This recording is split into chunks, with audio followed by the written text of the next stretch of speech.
Vibe Mundial FM.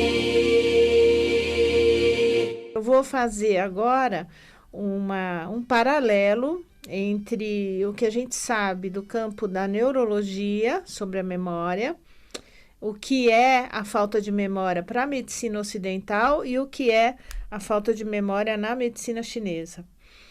Primeiro, eu acho o mais importante que a memória, obviamente, ela é adquirida pelo cérebro, armazenada, essas informações são armazenadas e fixadas no nosso cérebro. Então, o cérebro seria o centro da memória. Depois vocês vão ver no final da minha aulinha aqui sobre a memória do ponto de vista da medicina chinesa, vocês vão ver que tem a participação de outros órgãos. Existem dois tipos de memória no campo da neurologia, a memória de procedimento e a memória declarativa. Então, são mecanismos cerebrais totalmente diferentes. São locais diferentes do cérebro onde se processam esses dois tipos de memória. O que seria a memória de procedimento? É a memória implícita. O que seria isso? É aqueles dados que são armazenados que estão relacionados aos nossos aprendizados automáticos, as nossas habilidades automáticas. Por exemplo, quando um bebê começa a caminhar, começa a engatinhar para depois ficar de pé, quando você não pensa, né? Você simplesmente anda, você aprendeu aquilo. É uma memória que foi sendo adquirida e que fica implícita na tua conduta de vida.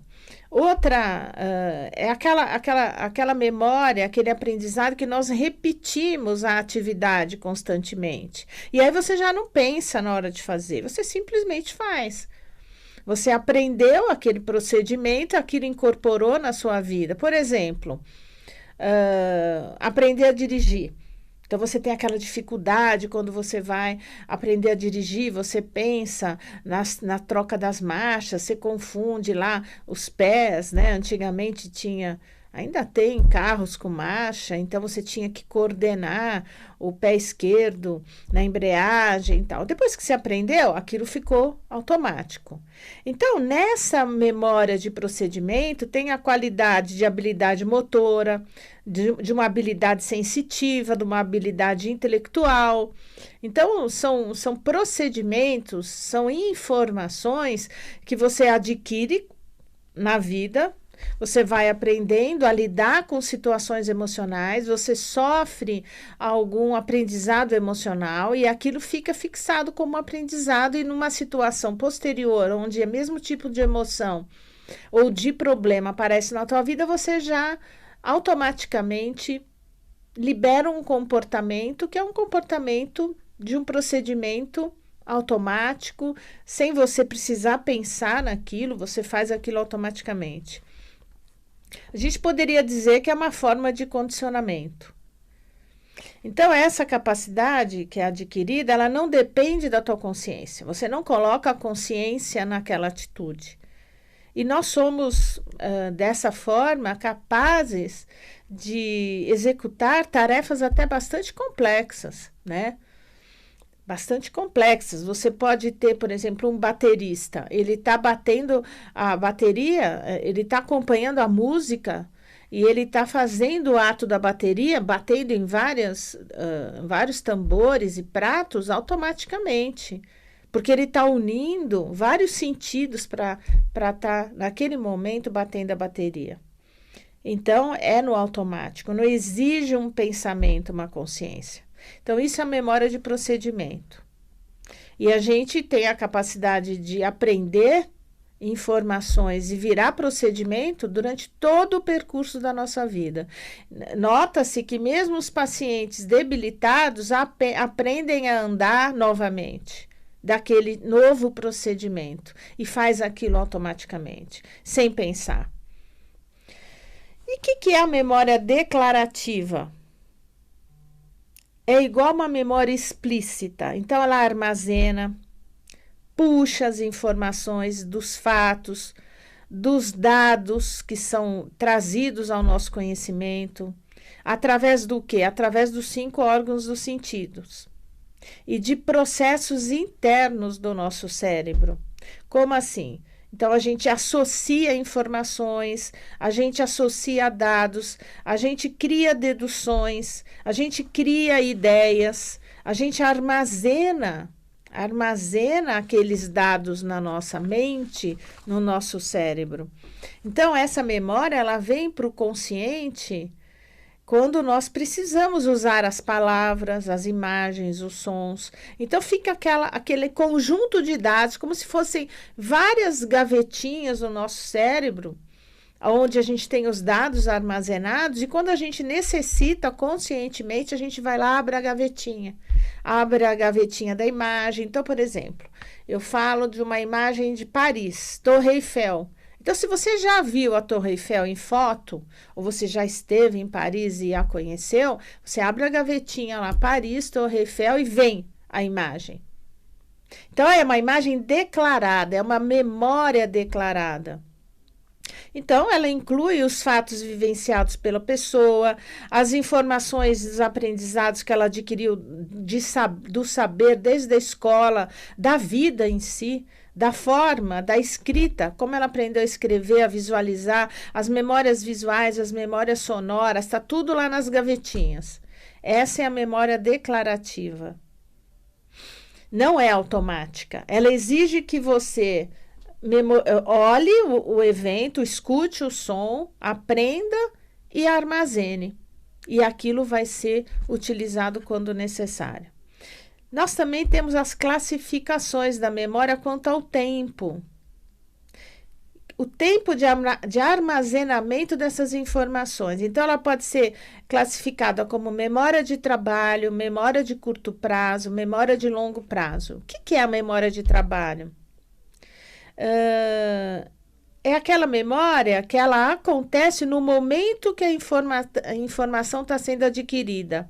Ela retém aquela informação, o teu cérebro retém aquela informação por alguns segundos e você já encaminha aquilo para ser guardada, porque você acha que aquilo é importante, ou você descarta logo em seguida. Depois que você tem a informação, você usa a informação e descarta, abandona, não retém a informação. Por que é memória de trabalho? Porque isso acontece o tempo todo no nosso dia a dia, no nosso trabalho. Né? Ou então, vou dar um exemplo melhor para vocês. Alguém te dá o número do telefone. Hoje a gente não memoriza mais, né, telefone. A gente tem o WhatsApp e eu vou passar o contato. É tão incrível que hoje a gente não sabe nem o contato do seu marido, do seu filho. Você esquece, porque você não está mais preocupado em memorizar o telefone. Antigamente, me dá o seu telefone, não tem papel, não tem caneta, eu memorizo. Aí a pessoa pode memorizar por memória visual, ela visualiza os números, ela guarda na caixinha lá do cérebro das imagens. Ela pode ter uma memória mais sonora. Ela pode ter uma memória escrita, onde ela realmente anota, abandona o papel, mas como ela anotou, ela acaba lembrando. E isso é muito comum, as pessoas que estudam, muitas pessoas memorizam escrevendo. Então, isso é uma memória de trabalho. E essa memória, ela é usada e depois ela pode ser descartada, já não tem mais importância. Ela é importante naquele momento. Se ela é muito, muito importante, você acaba fixando ela em algum ponto do seu cérebro. Mas a grande maioria das vezes acontece e você esquece. Você vai lembrar de algo que aconteceu em reuniões do seu trabalho, em semanas atrás, ou meses, ou anos atrás, só de alguns pontos, não de todas as memórias, de todas as reuniões, de todos os contatos telefônicos que você teve no seu trabalho. Estou falando de um escritório, mas isso se processa no dia a dia dentro de casa, né? A memória de trabalho, ela pode ainda armazenar por via inconsciente. Então, independente de você querer ou não armazenar aquela informação, o teu inconsciente, ele capta aquilo e fica guardadinho. Talvez de alguma maneira aquilo tenha um significado, tenha um motivo inconsciente de você armazenar aquela informação. Vamos falar da memória de curto prazo. A memória de do curto prazo, ela trabalha dados por algumas horas, né? E esses dados, eles são importantes, por exemplo, você vai fazer uma palestra. Então, você estuda essa palestra, você vai fazer um discurso. Então, por algumas horas, você tem aquilo na memória. A partir do momento que você executa a tarefa do discurso, você deleta. Ou não. O nosso cérebro sempre vai avaliar o comando central. Isso é para deletar? Isso já não tem mais importância? Ou é melhor eu guardar aqui em algum cantinho do meu cérebro definitivamente esses dados que eu estou captando agora nessa memória? Então, memória de curto prazo, a palavra diz, ela dura pouco tempo, poucas horas, só quando aquilo é necessário.